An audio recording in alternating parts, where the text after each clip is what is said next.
I straightened my collar and reminded myself that I had a trade summit in the morning. That was the only thought in my head, as two Vreth soldiers grabbed my arms and marched me through the tunnel. Not fear, not panic, just a quiet, irritated awareness that this was going to make tomorrow very complicated. My name is Sarah Voss. I am 34 years old. I spent 6 years in special operations before I decided that diplomacy paid better and involved fewer explosions. I am currently employed as a junior attaché under Consul Draven of the Human Diplomatic Mission, 3rd Spiral Arm Division. My job involves trade agreements, cultural sensitivity briefings, and apparently, now this. The tunnel opened up, and the noise hit me like a wall. The grand arena of the Vreth Dominion seats 80,000. I know this because it was in my briefing packet, tucked between a note about dietary restrictions and a warning about never touching a Vreth elder's secondary crest without permission. The briefing packet had not mentioned anything about being dragged into the arena as a political prop, but I suppose there was always something they left out. The crowd was loud. I mean genuinely, physically loud, in a way that pressed against my chest and made the air feel thick. 80,000 Vreth, each of them between 6 and 8 feet tall, each of them with a vocal range that started where mine ended. They howled and clicked and made a sound like gravel being poured into a metal drum, and all of it was directed at the small human woman walking out into the sand in her diplomatic formal wear. I kept my face calm. I was very good at keeping my face calm. Lord Veth Karan stood at the edge of the arena floor, draped in ceremony robes, surrounded by his council. He was the one who had ordered this. The trade negotiations had not gone the way he wanted, and rather than accept Consul Draven's perfectly reasonable counter-proposal, he had decided to make a point. Humans were Tier 4, barely registered species, soft, slow, primitive things that had stumbled into interstellar space by accident and now sat at tables they had no right to sit at. He wanted to remind everyone of that, publicly. I stopped walking when the soldiers released me and stood in the center of the arena floor. The sand was pale and fine. The lights overhead were enormous and blue-white, the kind that flatten shadows and make everything look clinical. There was a display screen the size of a building hanging above one end of the arena, and it was currently showing my biological readout from the scan they had done when they took me into custody. I looked at it with mild interest. They had highlighted things they considered weaknesses: no dermal plating, no secondary skeletal layer, reflex response time of 0.18 seconds, muscle density below Vreth baseline by a significant margin. It was all accurate. They had done a thorough job. What they had not done was think very hard about what the information meant. The announcer's voice rolled across the arena in a language I had studied for 8 months and now spoke reasonably well. He called me the soft thing from the 3rd Spiral Arm. The crowd liked that. Then he introduced my opponent, and the crowd liked that even more. Grathvel walked out from the opposite tunnel. He was large even by Vreth standards, 7 feet and some inches, with the triple-jointed arms that made Vreth so dangerous in close quarters. He had fought in this arena 200 times. He had a champion's crest on his shoulder and a champion's way of moving, that slow and deliberate walk that told everyone watching that he was not in a hurry because he had never needed to be. The crowd adored him. He raised his arms and they screamed. He looked at me the way a person looks at something mildly inconvenient. Not dangerous, not worthy of real attention, just a small task to be completed before the real day begins. I understood exactly how he felt about me. I was counting on it. The announcer explained the ritual for those in the audience who did not already know it, which was probably no one, but tradition required the explanation. In a trial by spectacle, the champion was permitted one ceremonial strike, an open palm strike to mark the inferior party. It was symbolic. It was theater. It was meant to demonstrate, before any further proceedings, just how completely outmatched the lesser party was. In 200 matches, Grathvel had delivered that first strike and watched his opponent crumble or freeze or begin crying. The match was always, functionally, over before it began. Lord Veth Karan wanted the galaxy to watch a human crumble. Grathvel began walking toward me. I breathed out slowly and let my eyes do what they were trained to do. I had spent 6 years learning to read bodies the way other people read text, quickly, and without conscious effort. I read his now. His weight was forward. His dominant arm, the right one, was already tracking toward a wide-open palm delivery. He was not being careful. He had no reason to be careful. His triple joints gave him a reach advantage of about 14 inches over a human arm, which meant his strike would land well before I could theoretically respond, if I were moving at standard human reaction speed and from a standard human combat baseline. I was not operating from a standard baseline. I never had been. He telegraphed the strike from 12 feet away. They always do, when they think you're already beaten. The shoulder drops first, then the elbow tracks outward, then the wrist aligns. By the time his hand was 8 feet from my face, I already knew the exact angle of impact, the exact moment of extension, and the exact window that would open immediately afterward. I let it land.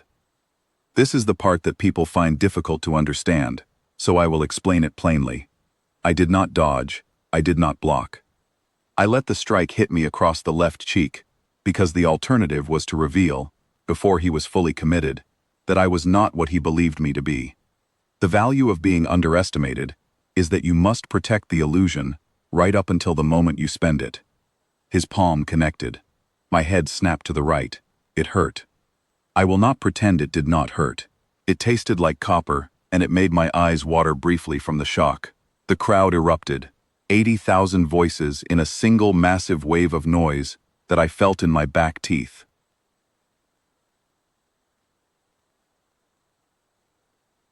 Grathvel raised his arms. His right arm was still extended, fully extended, weight forward, joints locked at the apex of the follow-through. For a Vreth, coming back from that position takes a specific sequence of joint adjustments that takes, at minimum, 0.6 seconds. Their triple joint structure makes them powerful and gives them extraordinary reach, but it also means that at full extension, they carry more committed momentum than a human arm does. Recovery requires resetting 3 joints, not 2. I had 0.6 seconds. I had trained for moments that lasted 0.18. My left hand found his extended wrist. I did not grab it hard. I did not fight against his size or his strength, because that would have been a losing game, and I had no interest in losing games. I redirected. There is a principle in close quarters combat, that the bigger and stronger your opponent is, the more energy they bring to the equation, and energy is something you can borrow. You simply need to know how to change its direction. I changed its direction. He went up. Not high, but enough. His own forward momentum became a lever, and I was the fulcrum, and physics, as I have always found, does not care how many titles you hold, or how many matches you have won. He went up, and then he came down, and the sound of his landing on the arena sand was a deep and resonant impact that echoed in a space that had gone, in the span of a single breath, almost completely silent. I moved with him as he fell. By the time he stopped moving, I was beside him, my knee placed at the primary nerve cluster on his left side, the one the arena's own medical display had helpfully highlighted in yellow as a critical vulnerability. My right elbow was cocked above it, not striking, just present, just informing him, quietly and without any drama, that I was aware of the option. I looked up. 80,000 Vreth. Complete silence. It was a very specific kind of silence, not the silence of an empty room. The silence of a room full of people who have just had to very rapidly revise something they believe to be true. I had heard it before, in smaller rooms, and I had always found it one of the more satisfying sounds in the known universe. Grathvel was still. I could feel his breathing change as his body processed what had happened. He was not unconscious. He was not badly hurt. He was simply in a position where continuing would have been a very poor decision, and he was clearly smart enough to understand that, which in my experience is actually a rarer quality than physical skill. After a moment, he laughed. It was a real laugh, not a performance. Low and rough and surprised, the laugh of someone who has encountered something genuinely new. I felt myself relax slightly, the way you do when you realize the situation is not going to escalate further. He said something in Vreth. My translation was approximate, but it came out roughly as, "What are you?" I told him, "Diplomatic attaché, human mission, third spiral arm." He laughed again, harder. I stood up and stepped back and gave him the space to rise on his own terms, which mattered, because allowing a warrior to stand without being helped is a form of respect that every culture I have ever studied shares, regardless of how different everything else is. He stood slowly. He looked at me with an expression I could not fully read, which was unusual, but which felt something like reassessment. Behind him, Lord Veth was speaking to his council, in very fast, very quiet breath, that my translation processor was struggling to follow. I caught fragments. Words that meant precedent, and words that meant legal review, and words that meant this was not supposed to happen. The arena's adjudication system spoke. It was a calm, flat, artificial voice that came from everywhere at once. The voice of a system that had overseen 10,000 years of trials and had no interest in anyone's feelings about its conclusions. It reviewed the footage. It confirmed that no prohibited techniques had been used. It confirmed that physical engagement had been initiated by the champion, not the challenger. It confirmed that the match had reached a legal conclusion. The trial by spectacle was void. Lord Veth stepped forward. He was angry in the precise and controlled way that very powerful people become angry when something has publicly embarrassed them. He began to argue that I had used some human trick, some deception, something that violated the spirit of the proceeding. Grathvel turned and looked at him. He did not speak, he simply looked, and Lord Veth, who had started a sentence with a great deal of confidence, finished it considerably more quietly, and then stopped. I found I had a new respect for Grathvel. The legal review took 3 hours. I sat in a holding room off the arena floor and drank something warm that a young Vreth attendant brought me without being asked, which I thought was kind. My cheek had swollen slightly. I pressed the back of my hand against it and thought about the trade summit and whether any of this was going to be addressed in my performance review. Consul Draven arrived at the 2-hour mark.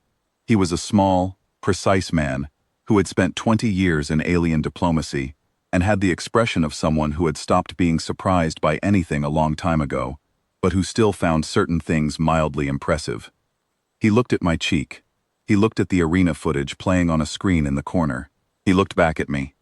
He said, quietly, that the Vreth Dominion's internal law required a formal renegotiation following any voided spectacle, and that under renegotiation protocol both parties were required to engage in good faith, which meant Lord Veth was now legally obligated to sit back down at the table. I said that was convenient.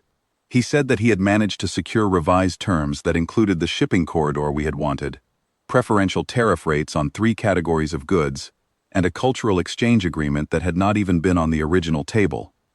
I said that was very convenient. He was quiet for a moment. Then he said that the preliminary report he was going to file would describe the incident as an unprovoked detainment that resolved favorably through proper channels, and asked if I had any objections to that characterization. I said none at all. We flew back to the mission station that evening. I sat by the window and watched the Vreth homeworld get smaller beneath us, its grid of city lights spreading across the dark like something that had grown slowly and without a plan. It was, I had to admit, beautiful in its own way. Most things were, if you looked at them from far enough up. Someone from the communications team stopped by my seat and told me, a little awkwardly, that a clip of the arena footage had made it onto 3 separate interstellar news networks, and that the Vreth Cultural Archive had apparently already begun a new exhibit on human physiology, reclassified from Tier 4 to a category that translated roughly as small, but requires further study. I thanked him for the update. I finished my report before I went to sleep. In the incident summary field I wrote, detainment, unsanctioned, duration, 4 hours, resolution, favorable, physical contact, minimal. I attached the medical note about the bruised cheek. I noted the revised trade terms. I recommended that future briefing packets include a section on the arena's legal void clause because it seemed like relevant information. In the final notes field, which was technically optional, I wrote 1 additional line. They asked me afterward if I had been scared going in. I told them the truth. I was annoyed. I had a trade summit in the morning, and I really did not want to iron another dress shirt. They did not know what to do with that answer. They never do. And honestly, after all these years, I have come to believe that is usually how you know you have already won.